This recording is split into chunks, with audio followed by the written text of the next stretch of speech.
Assalamualaikum warahmatullahi wabarakatuh.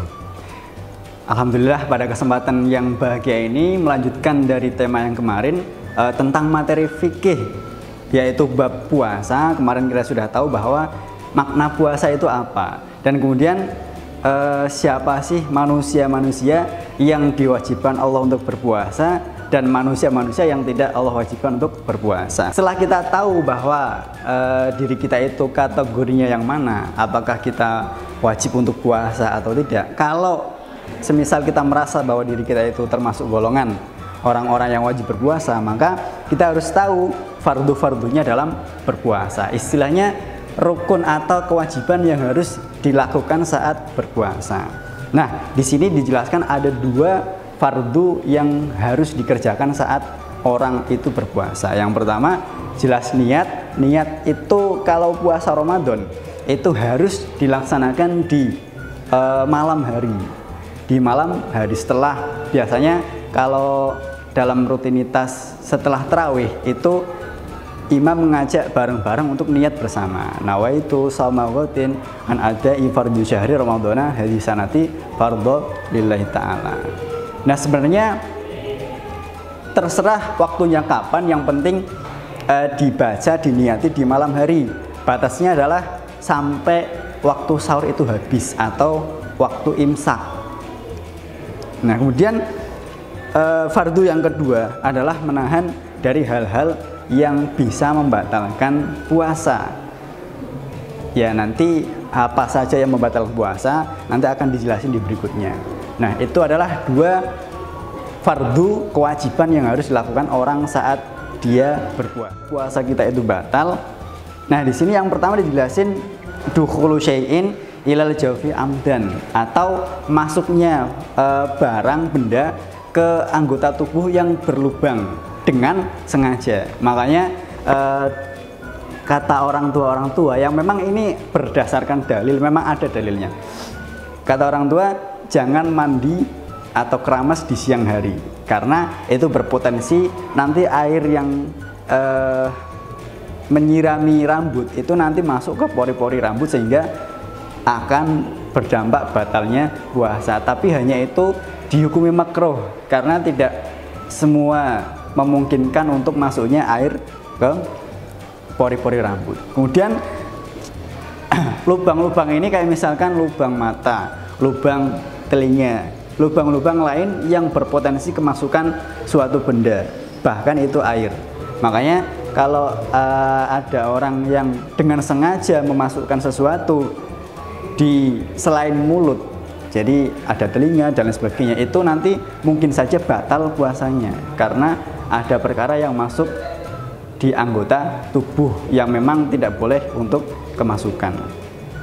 Nah, perkara yang kedua adalah mutah atau memuntahkan sesuatu yang sudah dimakan dengan sengaja. Syaratnya adalah dengan sengaja. Kalau misalkan nggak sengaja tiba-tiba muntah, maka ini tidak membatalkan, kecuali kalau dalam muntahan itu nanti ada bekas muntahan yang masuk lagi ke telan lewat tenggorokan dan masuk lagi. Nah, inilah yang membatalkan puasa, mutah yang membatalkan puasa. Yang ketiga adalah haid. Ini khusus untuk perempuan. Di siang hari bulan Ramadan tiba-tiba perempuan keluar darah haid, maka dia wajib berhenti puasa. Dalam artian dia dilarang untuk melanjutkan puasanya karena dia adalah orang yang tidak boleh berpuasa. Itu haid, tapi tetap nanti ada ganti atau qadha puasa di luar bulan Ramadan. Yang keempat adalah an-nifas, atau darah yang keluar setelah orang atau wanita itu melahirkan anak.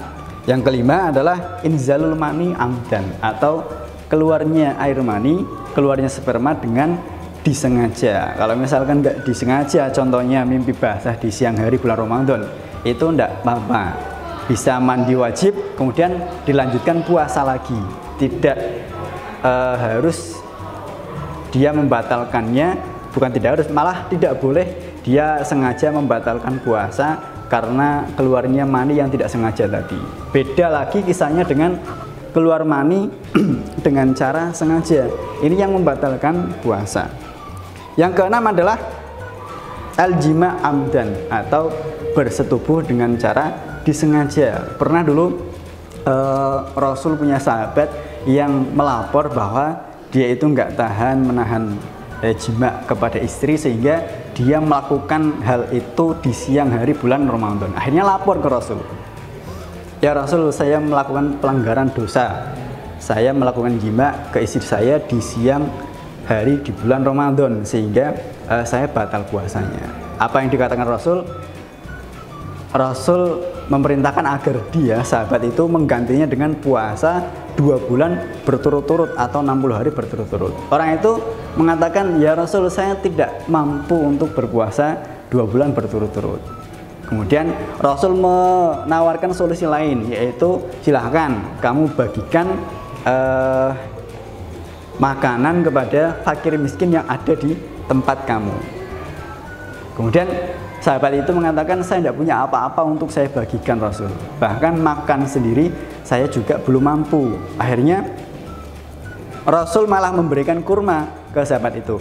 Ini kurma, kamu berikan ke orang yang paling miskin, paling tidak mampu di tempat kamu tinggal. Kemudian sahabat mengatakan, ya saya ini Rasul, orang yang paling miskin, yang paling tidak mampu di tempat saya. Akhirnya Rasul seolah-olah kayak memaafkan, kemudian ya udah, ini kurma, bawa kamu pulang makan bersama istri kamu. Akhirnya saking baiknya Rasul, saking ramahnya, sehingga dia tidak menuntut banyak atas kesalahan yang dilakukan oleh sahabatnya sendiri. Dan jima. Tapi kalau orang-orang yang memang mampu, ya memang dia harus bayar kafarat itu. Yang pertama, dia harus puasa 2 bulan berturut-turut. Itu kalau mampu. Kalau nggak mampu berarti dia harus membagi-bagikan makanan ke 60 orang miskin. Kemudian perkara yang membatalkan puasa lagi, yang ketujuh adalah ar-riddah atau orang yang murtad, keluar dari Islam.